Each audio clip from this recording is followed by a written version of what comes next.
Rides representative. And of course, I don't know why I was surprised to see you there. Miss Elizabeth Riley, the first woman executive director of the Caribbean Disaster Emergency Management Agency. All right, I'm going to take a seat. It's not going to be hard. We're having a conversation. All right? Wow, this was not done on purpose. Go online, you'll see more about UN Women. We're here for gender equality. It is nice to see a panel of all women here. Young women too. Young women, well, women, older women, younger women, all kinds of women. Men, you have your space too, don't worry. All right, so we want to hear from you, Senator Monroe Knight. You've made a lot of strides in your career. I have seen you with nonprofit organizations. We did a lot of work to get more civil society organizations doing work on climate change and disaster risk resilience and analyzing policy. So it's a pleasure to see you in the Prime Minister's office. What challenges did you personally have to overcome to climb the ladder of success in your field? And I'm going to ask you also to define success, because success looks different for everyone. And what policy issues have we overcome in the advancement of sustainable development and climate action in Barbados? Thank you, Tony. That's a lot of questions, packed in there. So what challenges? I think, being a woman who is confident and knows and understands her voice. Certainly when I was starting out in the NGO sector and going into negotiations across, various fora, it wasn't always easy to be accepted. There is a perception of women who are passionate. And I certainly always used to hear that phrase, there's no need to be so emotional. There's no need to be, so fervent and so passionate about what it is that, we're talking about issues, and we can have a rational approach and, all of those things that I think that we know. So that was something that certainly I confronted. Having to operate within a space which was primarily at that time male dominated, but then as well bring my own voice and my own passion and to have that respected in that space. I think that's a challenge. I think the second thing was just the basic understanding that gender matters. Gender matters. Even now, people still struggle to understand when we speak to the issues of gender equality, why is it important? And particularly when you're talking about gender and climate change, there is an absolute lack of awareness around how those two things coincide and what is the importance of it. I remember doing a program similar to this, on a panel similar to this, and having at that time a policymaker, somebody who was in government, saying, quite honestly, they could not understand why the issue of gender and climate change was one that government should be concerned about. So that's the second challenge, just that basic knowledge and understanding. I think the third one is also, and this now has to do with how citizens also as well see themselves and see and understand the issue. A lot of the work that I did in the nonprofit sector was about doing education, building awareness, talking to people, everyday women, farmers, housewives, whatever space they were in. And it was also difficult for them to understand why gender mattered. And it was again because of how, we've been brought up and, all the kinds of stereotypes, and getting over that barrier to begin to say to them, you matter, your voice matters. This is why. And we had to spend a lot of time, a lot of investment doing that. And for me, that certainly impacted me personally. Even now as I sit in government, one of the things that I am convicted about, and I want to say to all of you, I am 100% convicted, that we have to make sure that the voices of people first are heard, and the voices of women, importantly, are also heard. I believe that if we can break down what we consider to be complex issues in ways that people can simply understand them, that they can simply interact, understand impact, understand where they are within the ecosystem, understand how all of their actions matter. That is the first step to making major behavioral change, when you understand your own power in the process. I talked a lot. Second question, very quickly, because we can come back around to it, I'm sure. What are the big things that we have been doing, our policy changes that we've made around, climate change, climate action? So from a global perspective, honest to gosh, not enough. Not enough, right? I think Ashley spoke to it quite eloquently in her speech. The urgency of it, the impact of it, it's phenomenal. I don't know that we fully understand the potential impact for all of us, that all of us sitting here could potentially be climate refugees. It just takes one little hurricane, not even a category 5 or 6, a 3 or 4, we could be climate refugees, right? That could happen tomorrow to us. Yeah, and that's the big impact of it. So when we talk about what we have done, and again, at the global scale, we haven't done enough. We're still struggling to get countries who have committed to providing finance to be able to live up to what they have agreed to. We haven't met it. No way. Not even half of it. Simple actions in relation to adaptation, we haven't been able to garner the commitment, and not only the commitment, the actual action on the ground, because that's what matters. It's not the talk anymore. It's not all of the fancy things we sign off on. It is the action. And then finally, so I don't take up too much time with the panel, I think as a government, and I don't think I have to tell all of you about the tremendous advocacy that certainly our Prime Minister has been doing on the international stage. And I know it's often very difficult to understand. She's out there traveling and she's talking, and what does it have to do with us at home? It is because of how we, as a small island state, relate to the international architecture, how decisions are made. If we don't influence what happens at the global level, then it leaves us, to a certain extent, powerless here in terms of action, because we don't have all of the resources that we need. A lot of those are tied up at the global level. So it's important that we have these big conversations at the global level in the spaces where the decisions are being made. That's why we have to go. That's why she has to be able to travel. That's why she has to advocate for a change in the international financial architecture, so that those countries that have made a commitment to provide resources now have to tell us face to face why they can't.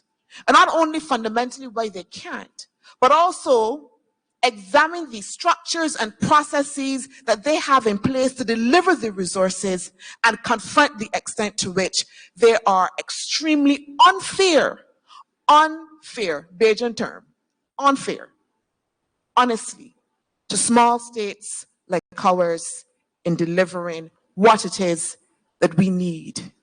This problem, this global challenge, all of us, it impacts all of us. But us here in Barbados and the rest of the Caribbean, minute in terms of how we contribute to the problem, but we face the biggest impact. And therefore we ask the question, if that is the case, who is responsible then in order to help us address the challenge that we will be facing? Thank you very much.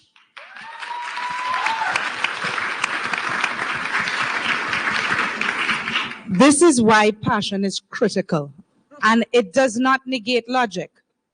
It does not negate logic. The Jamaicans have a saying, we little but we talawa, right? And it means you're small but you're powerful. And it's important that as small islands, countries like Barbados, countries like Dominica, take the stage to advocate for our survival, because this is what it's about. So thank you, Senator Monroe Knight. So Elena Martinez, the next question is for you. Now, you've done incredible work and impressive work as a young woman in environmental research and development. And you look at the cross-section, because sometimes when we come to this work, we use big words, environmental separate than economic, separate than social, but everything is everything. What opportunities do you see for transforming the climate change crisis into job creation opportunities and sustainable growth for economies and societies? And this is critical for all of these young people who are looking at what their future could be in their islands. Not that they have to migrate to the US or Canada or anywhere else, but they can create a future for themselves here. So, well, I would like to give a quick context about what we do. We at SOS Carbon try to solve and transform the social, economic, and environmental crisis that the macroalgae sargassum, that probably all the Caribbean islands know is the problem, to value chains. So I really love this question because it's one of the key points that we at SOS Carbon try to address, and is transforming crises like the climate change into value chains. So first of all, I think we have to change our perspective. We many times stick to beliefs that we have over-assimilated, for example, that garbage or residues are waste that can only be thrown out. And in recent decades, it has been proved that it is not true, that they can be recycled, that they can be reused, and that they can be valorized. And with the climate crisis happens exactly the same. We have a huge problem, but we have also huge opportunities. And for this are two main points. First of all the spectrum of the society, youth, adults, rich countries, vulnerable communities must be included, because there is no possibility of addressing this crisis if everybody is not included. For example, to give a practical example, we at SOS Carbon employ fishermen from the vulnerable coastal communities for doing the harvesting of the sargassum, creating formal employment from them and therefore sustainable growth economic in these communities. The second most important point is to avoid industrial and development to be stratified in rich countries. Poor countries, development countries must also have industries, must also have this development, this research. And for this, we, private sector, have also the capacity, doing what you say, not letting only the United States get it. We, for example, at SOS Carbon, we do all our process in the Dominican Republic, our headquarters, and all the products that we are going to try to manufacture as transformed from the sargassum harvested are going to be also performed at the Dominican Republic. Latin America and the Caribbean are crucial hotspots for the climate crisis change, and specifically for the sustainable development. Many times the lack of industry in these countries, in these areas, may be seen as a disadvantage, but at the same time we have in our hand a blank canvas that with our now knowledge about circularity and about sustainable development can be transformed in these sustainable societies that we aim to get. There is no climate change affect us of all, but can also benefit us all. There is no entity, individual, or enterprise that cannot be benefited from the implementation of sustainable technologies, of a carbon credit concept, or even energetically optimization. There is nobody that cannot benefit from all of these that have only appeared due to climate crisis. By this, I don't want to say that climate change is a good or positive thing, but I want to say that we humans, as rational animals that have the privilege to evolve like no other species in the world, we have the possibility to flip the script. And with this possibility and with this privilege come the duty to do so. Thank you so much. Thank you so much. Passion again. We have the capacity to flip the script. And it's not that we don't love the United States and Canada. They are great places to be. In fact, we, UN Women and SEDIMA, had a project supported by the Government of Canada, funded by the Government of Canada and FCDO UK called Engender. Miss Elizabeth Riley, given your background, your extensive background in comprehensive disaster management, and as the executive director for SEDIMA, Senator Monroe Knight was talking about convincing people about the gender-specific relevance of climate change and why you need to think about it. In your experience, what are the roles that women and girls play in comprehensive disaster management? And what SEDIMA projects, I've spoken about the Engender project, but what other SEDIMA projects as well include bridging that gender gap in the goal to achieving sustainable development? Thanks so much, Tanya, and good morning, and apologies for my voice. I'm getting over a bad cold from last week. So first, thanks to Ashley Foundation for inviting me. And first, I want to say that this region that we live in is a very hazard-prone region. And I think by a show of hands, everybody knows that, right? All the students here know that? No show of hands? Don't know how many hazards affect? Okay, I'm seeing some hands going up. So we have climate hazards affecting this region. We have seismic, we have biological hazards, and hazards can become disasters if they impact and interface with human society sufficiently. So human society is broken down into many different groups.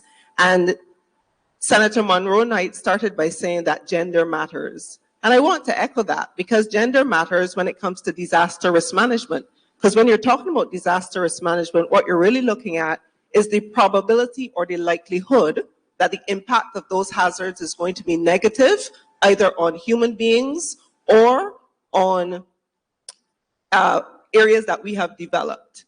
So why does gender matter in disaster risk management? It's because disasters impact women differently. In fact, one statistic, I was doing some reading this morning, said that disasters are 14 times more likely to impact boys, girls, and women than they impact men. So the question is why? It's because there are existing vulnerabilities that already exist in society. And if you look across the Caribbean landscape, you can see some of those. So women, for example, have a disproportionate burden of care. And when we talk about this, we're talking about child minding. I'm a mom of 2 children. I know I carry a lot of that weight, even though I'm a professional. Tony can tell you the same thing. And we also have situations where we have higher percentages of female-headed households. So there are also implications related to gender-based violence. We talked a bit about COVID-19, some of the statistics we saw coming out of COVID-19, where we saw significant increases in occurrences of gender-based violence. So what does that have to do with disasters? The point is that when disasters impact, they're impacting women, they're impacting men, but they're impacting women and girls differently. And it means that we have to have a good understanding of that if we're to address the risks posed by those hazards. It also means that when we're talking, for example, about recovery, we have to take into consideration the types of work that are being generated as we try to rebuild our countries. How quickly can we get our children back into school so that mothers who are heading female-headed households are able to get back out to work? Because if schools are not operational, women have to be at home to take care of the children. And these are things that we know. So all of these are things that come into play. And we can talk about that a little bit more a little bit later. So you asked about SEDIMA and project-based. So I want to step back from that, Tony, to say that SEDIMA has a programmatic basis for the integration of gender. It's not project-based. And in fact, our regional strategy for comprehensive disaster management identifies gender as a cross-cutting issue. And that has been so since 2001. And specifically, we've even built in governance arrangements for supporting how gender is integrated into the work that we do. Tony, through her team at UN Women, UNICEF, a number of the other partners who are here, sit on our gender working group. And what we do is that we sit together and look at practical ways and how we integrate gender into the work that we do, so that those kinds of differences, which I outlined when I started my intervention, can be taken into account as we go through preparedness, response, mitigation, and also the recovery phase. I also just wanted to close by saying that we also have adopted a gender strategy document at the level of the SEDIMA Council. This was back in 2021, and it guides the work that we do. So in addition to the Engender project, which Tony alluded to a little earlier, which focuses on our new area, which we integrated related to recovery, We are also integrating gender consideration into all the preparedness, response, and mitigation work at the agency as well. Thank you so much, Liz. And sorry, Miss Riley. I think we need a little bit more applause. You see these women, and sometimes you don't recognize these are human beings balancing multiple roles and doing it with grace and class. So congratulations on what you're doing with Sedima and raising two beautiful girls. All right. So partnership is something that Liz spoke to. And of course, our colleagues at UNICEF are a strong partner of the Ashley Lashley Foundation. And we could not do the work that we do on this with the partnership of different development partners like the Government of Canada. I see my colleague from IDB in the audience, as well as the Government of China. We have partnerships because this is a global issue. It's a global issue that affects young people, because this is the earth we are leaving to you. So we expect you to hold us accountable. And I believe, Ms. Marshall, you have been doing that with grace and class. I really want to thank you. I've been watching you, many of us have been, and what you've been doing globally and in Barbados to raise the issue of climate change and climate resilience. And we're all very proud of you. We're really proud of you. Thank you. You're doing what needs to be done, not only by young people, but by every one of us. When Senator Monroe Knight says what the government is doing, yes, we hold the government accountable, but we can't leave everything only to the government to do. There are things we must do.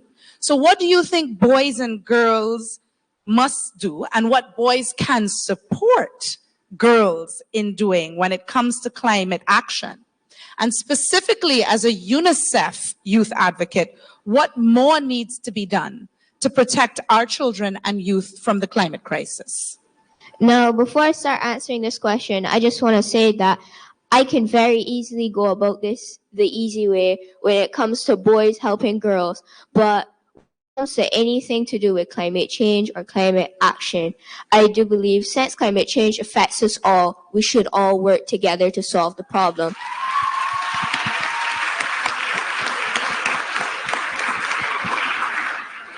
Let's not get to clapping yet, though, guys. I still haven't finished.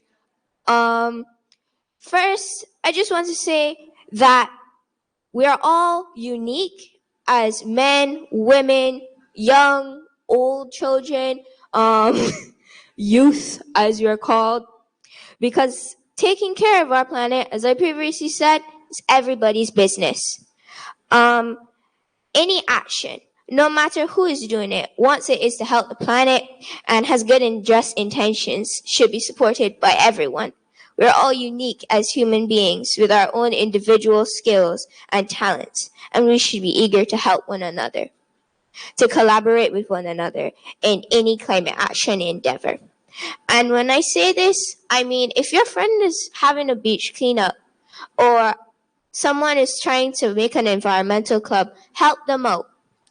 And please, don't tease people who are trying to do good things for the environment, because that really does make us nervous to do things like this. I know there's so many young children out there who are trying to do good for the environment, but because people at school might tease or laugh at them, it breaks our confidence. And this leads me to my next session of this question. What more do I think needs to be done to protect our children and youth from the climate crisis? Now, I believe that this is truly a case of more action and less talk. The people that have the means and the power to do the right things.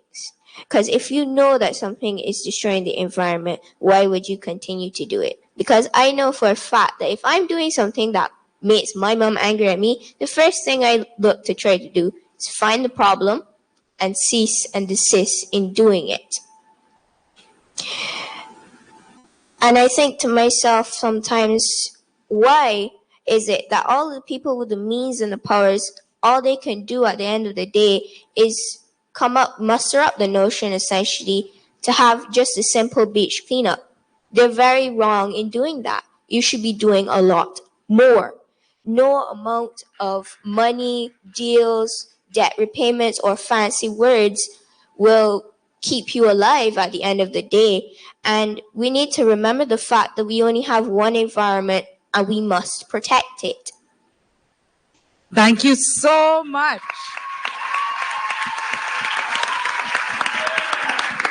In 3 minutes, you managed to touch on anti-bullying. Remember, I mean, what is cool should be saving your planet. Like, I think really doing the right thing and supporting those who are trying to do the right thing, you'll see as you get older, that's really where things matter. And then the real call that we have to move from talk to action. I have a 3-year-old and a 5-year-old, and they're obsessed with the planets right now. And they keep asking, why is Earth the only one that has life? And I keep saying, I don't know, but it's a good thing, right? But keep that in mind. Sometimes we get very caught up in what's happening in our school or in our life, our community, or even our country. Remember, this is the only planet that supports life in this universe. So we really need to do more than a beach cleanup, but a beach cleanup works, not littering works, and more. So for the and more, Kimara, how are you? I'm doing good, thank The you. Nature Isle treating you well? It does. Good. So Kimara Daya, as I said earlier, is a young environmentalist from Dominica who has worn many hats thus far. You're a diplomat, a researcher, an environmental officer, an alumnus of the Alliance of Small Island States, and you work with indigenous groups. Now, many of us in this region arrived. Well, everybody arrived, but some of us arrived on boats sooner than others did, and some of us did so by our own volition. The indigenous that were here before, there's so much to learn from them. As the climate change exacerbates some of the difficulties already faced by indigenous communities, including political and economic marginalization, how have women and girls in climate action brought about positive change for these communities? Thank you, Madam Moderator. I'm so happy to be here this morning. I just want to clear up something, and there must have been a miscommunication. I'm not representing the government of Dominica. I'm simply an environmental specialist from the Commonwealth of Dominica. And I have done research within our indigenous community, and so I felt it would have been fitting to really share that with the conference. Dominica is home to the largest indigenous population in the Eastern Caribbean, the Kalinago people, and they have contributed significantly to the history and the culture and the traditions of Dominica and the region by extension. In the beginning, I thought that I would have asked to tweak, what I would speak about, because I was asked to speak of indigenous people as it relates to the political and economical marginalization. But I just want to say for Dominica, in contemporary times, the indigenous community doesn't exactly fit under that bracket because they have the right to vote. They have access to education. They have access to job opportunities. We have scientists, we have managers, lawyers who came from the Kalinago people in Dominica. So with that being said, it will come into the core of this discussion where recently we have history where our president is the first woman president of the Commonwealth of Dominica, and she is indigenous. So she's the first indigenous and woman president of Dominica. And before that, she was the permanent secretary of the Environment and Kalinago Affairs for the government of Dominica. So we see even within the indigenous community in Dominica, which I can speak for, we have women really making an impact when it comes to environmental matters, and which includes climate change. But you may be wondering, so what have I done to contribute as a woman? I do conduct assessments, and I feel that that is important. Particularly, I've conducted a disaster impact assessment with, as all may know, Hurricane Maria that has drastically impacted the country.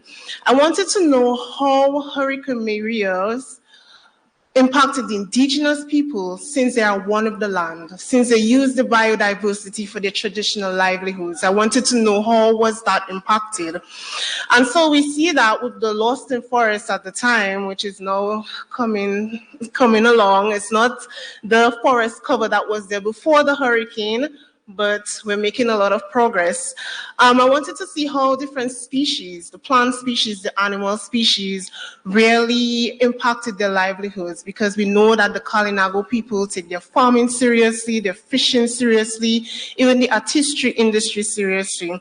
So I conducted that assessment. I realized that, there's a potential for the loss in the culture and tradition if hurricanes during these extreme weather events continue to impact our ecosystem and our biodiversity.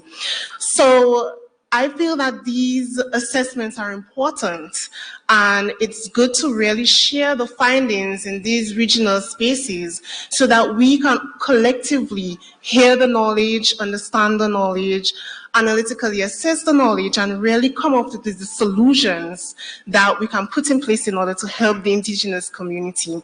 So my contribution in the equation is to really do the assessments and ensure that the findings are known by the public. So thank you. Thank you so much. Without the knowledge, we don't have evidence to inform our solutions. Everybody has an idea and an opinion, but if you don't have facts undergirding your opinion, it really is not useful for sustainable development, or really even for an argument, right? Because you need to have informed opinions. Opinions alone aren't enough. So the work you're doing is extremely important. Now, we focus on the issue around women and girls because, as Senator Monroe Knight spoke to, often because of our history, women and girls' voices are not always heard. They may be in the homes, making sure that our homes are safe and secure as best as they can. And sometimes we forget that work is important. Sometimes we forget the people doing that work is important. That is why the conversation kept saying, what about? How have you engaged? Why have you engaged? But we only do that because we believe in equality and equity. And we need to also understand how things affect men and boys. We understand each is coming to a certain situation from a different perspective. And today we have a question from the Princess Margaret School. Tyson Ford.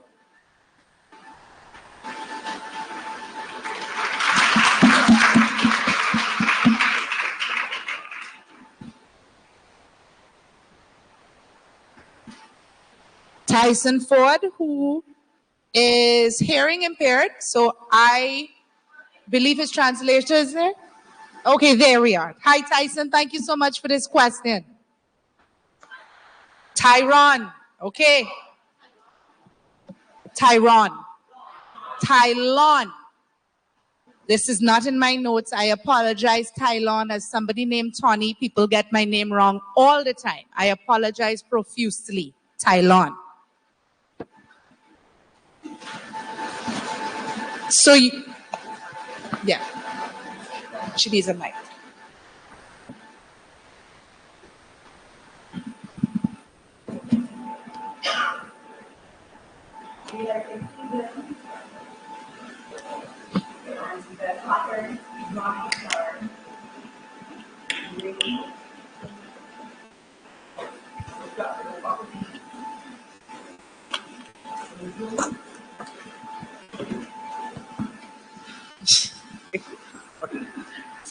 Good.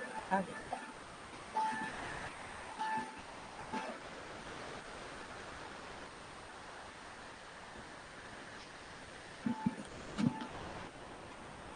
The hurricane season normally starts off with water and destruction to properties, trees, and homes from June to November. You can continue.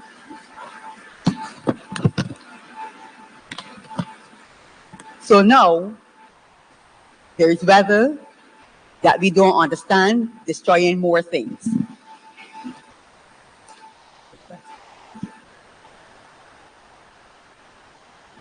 So how do we plan for this excessive flooding and destruction of properties? How do we take care of our homes and our families?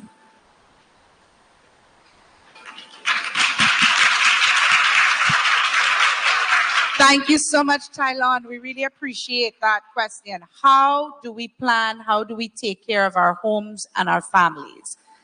Liz, would you like to take that question first? I had a feeling it was coming to me. Yeah, so thanks so much, Tylon, for that question. And I'm so glad that you raised it, because with climate change, the emphasis is often on the extremes of the cyclones and drought.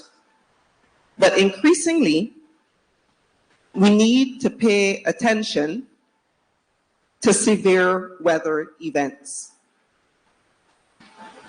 They're even posing a challenge for our forecasters in the region. So my recommendation is that we always maintain a state of readiness. We live in a very hazard-prone region, and hazards can impact us at any time. So preparedness all year round is an important message that is sent through our disaster management offices. And we also need to take into consideration how we build and where we build. This is very important. So we know that poverty levels will impact where some persons in our population are located. But even as we construct, if we are aware that we are in flood-prone zones, it is important to do basic elevation of our structures. So these are some of the measures we can take. Thank you so much, Liz. How you construct matters. And before even Hurricane Maria, in Tropical Storm Erica, we saw that. A lot of the people in Dubique were in a river zone, and unfortunately their houses flooded. I want to ask Maria, what can be done, what do you think, in answer to Tylon's question? I'm going to come about this from the point of view of a child. Land, all of those things, building your house and stuff is expensive, but here in Barbados, one thing that we currently have free to a certain extent is our education. And our ability to connect the dots between what we learn in school and what we can apply in, let's say, a survival situation. Your house is blown away into smithereens by a hurricane.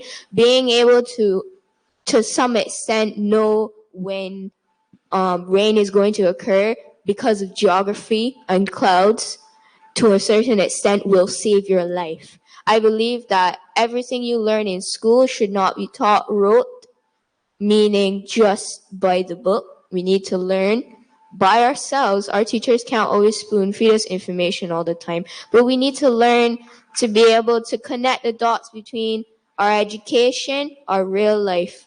And I believe this is also going to help us with climate change, because we can't always rely on the government to make put policies and stuff in place for us as the normal people. We need to learn that littering is bad, and there are certain things that we as a people can do ourselves, cutting back on the big rides, especially here in Barbados. Because I know for a fact the main people that cause a lot of the traffic are people in big rides with their ACs up and on, blaring, leaking refrigerants out into the atmosphere, causing problems for people like me and my father who are trying to get to school in a Swift, which is not a gas guzzling car. We need to think. We need to think a little bit more about what's going on. We need to be able to connect the dots because we can no longer be in ignorance, expecting people in higher positions to come and help us. This is an everybody's business thing, as I said before. I will try not to hide my face with regards to the big rides, but children come with so many things. And I heard it clapping about the learning by rote. I don't know if that was a teacher clapping to say yes. The next question is from Providence School. Dylan Mahan, is that, did I get your name correct? Please come to the mic and share your question with us. What policies are being implemented in Barbados regarding climate change and bridging the gap between men and women's roles in influencing policy? Well, Senator Monroe Knight, I think Dylan is speaking directly to you. Thanks for that question, Dylan. So I'll talk very briefly about three things that are three initiatives that the government is undertaking currently. So one, just in terms of transparency, in terms of how we do our budgeting and where we spend our money, the government has just recently introduced what we call climate budget tagging. And what that essentially means is that we will be asking all of our departments and all of the ministries and agencies that are part of government to show in their budgets exactly how much money they're actually spending on addressing issues of climate change and building resilience. So that helps us to identify specifically, so that whether that is housing, whether that is water, culture, wherever it is, one, it says to everybody, you have a role in terms of building resilience, and then as well be accountable for how you are spending that money.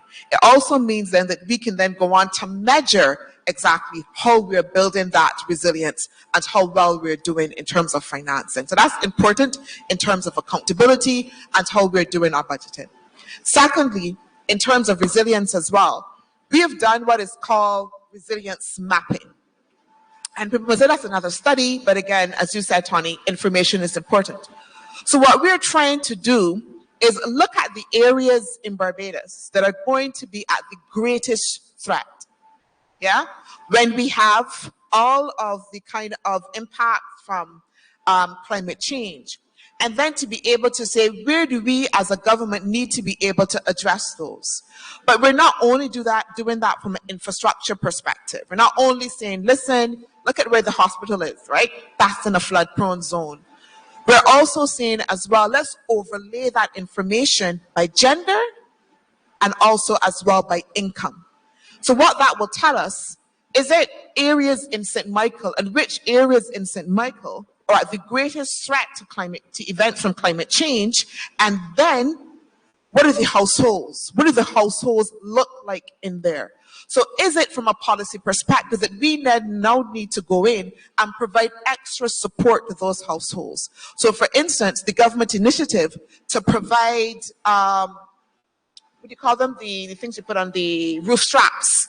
We gave roof straps to, I think it was over 1,000 vulnerable families. So what we're doing then is being able to look at the infrastructure, but then overlay that with gender and then also income as well. And that is important. We've also done what is called a housing stock analysis. And what that housing stock analysis is able to tell us again, which houses and where those houses are that are the most vulnerable, that can get blown down, basically, right, by a hurricane. And again, from that policy perspective, that is, again, allowing us then to be able to deliver policy initiatives to address it. So one of the things that we've just recently done is develop standards for building codes and then be able to go in and, again, help those households that are the most vulnerable as well. And very often those most vulnerable households are also female-headed households. But I also want to say the conversation around how we make sure that we address the gender dynamic is one that is ongoing. We don't have a lot of data, and I'll be very honest with you, that is gender disaggregated. That's the truth. We're working there, but we're not there yet. And having gender disaggregated data is what then will also help us to do our policy making better. So that's something, quite honestly, that we are working on to be able to fill that gap with all the partners that are here with us. IDB is working with us as well. We work with UN Women, UNDP, and we're really trying to fill that data gap. That is a challenge that we need to be able to do better on as a government. Yeah. So I hope I answered your question. I mean, we're doing lots of different things, but I thought I'll just give you 3 examples of very kind of grounded things that we're doing right now. But there's so much more. We have 1 million tree initiatives. We're planting trees all over. The Ministry of Agriculture is doing several initiatives as well. So lots going on. But which is to say, we're still intending to go further. There's lots more to do in terms of adaptation and building resilience. But I think all of the suggestions that I've heard from here are also going to be key. And an important part of that is education. Thank you so much, Senator Monroe Knight. And another initiative the government has are government scholarships. Many of you are going to be sitting exams where government scholarships are offered. Yes, medicine and law are great professions, and Barbados needs environmentalists. So why not go for one of the government scholarships, fully funded as an environmentalist, to come back and serve your country? Wesley Hall Junior School. We have a question from Christoph, Jasmine, and Jaden. Are you here? Christoph, Jasmine, and Jaden? Yes. Can we give them a round of applause, please? As they come to the mic and they ask their question. Christoph, the microphone.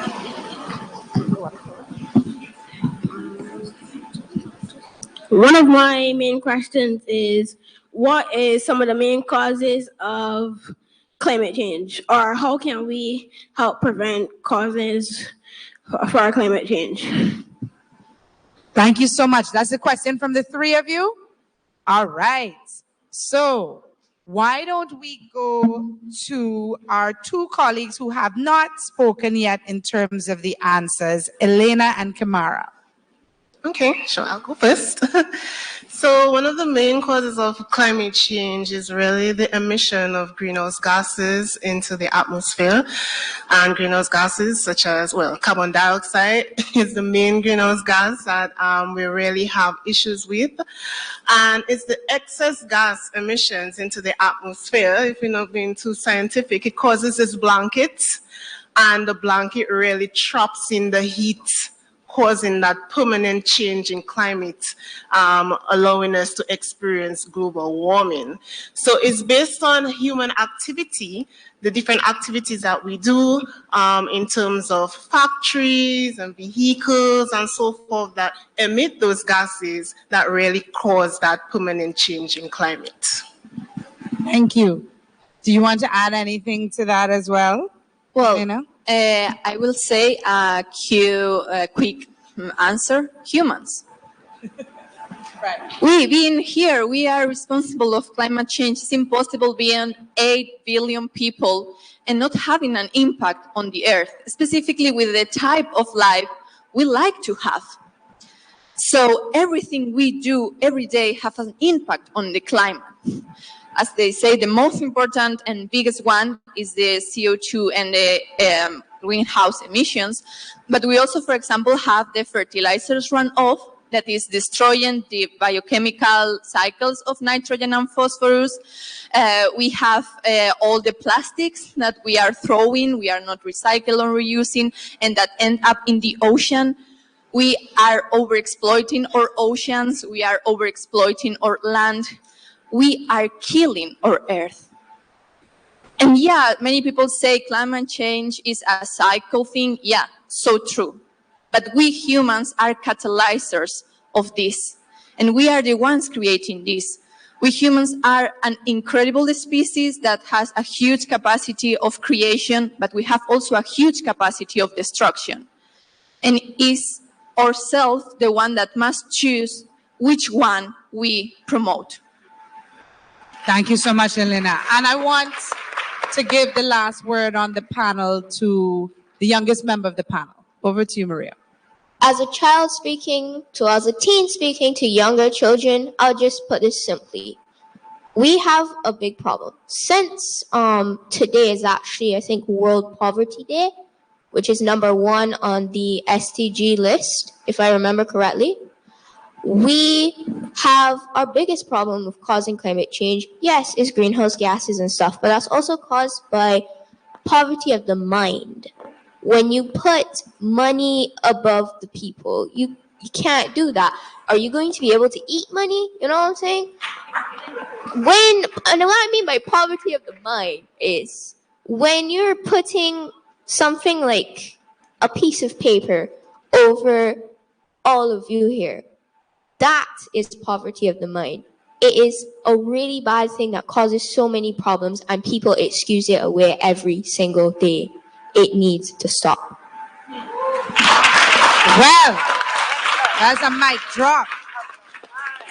So next week, Tuesday, is UN Day, right? And the United Nations was created to ensure that as a human species, we reduced the poverty that exists in our minds.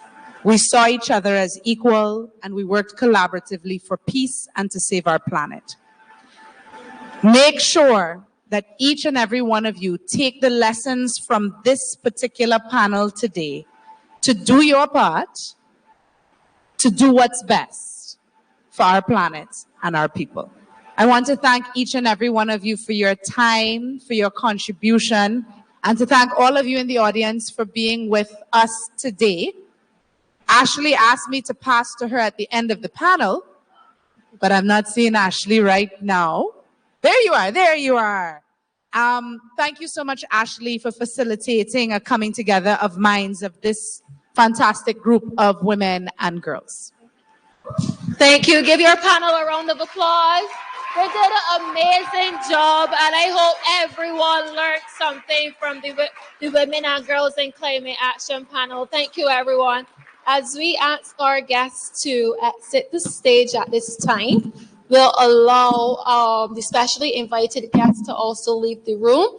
But I also want to make a special announcement to the partners who supported this event.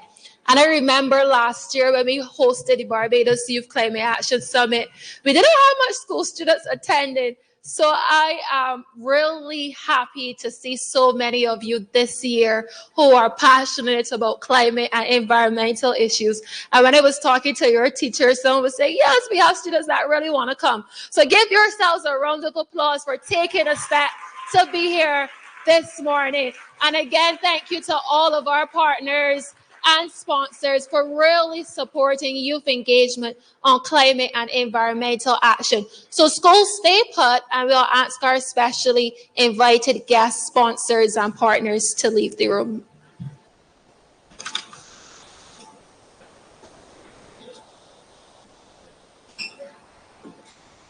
And our volunteers can escort them to lunch.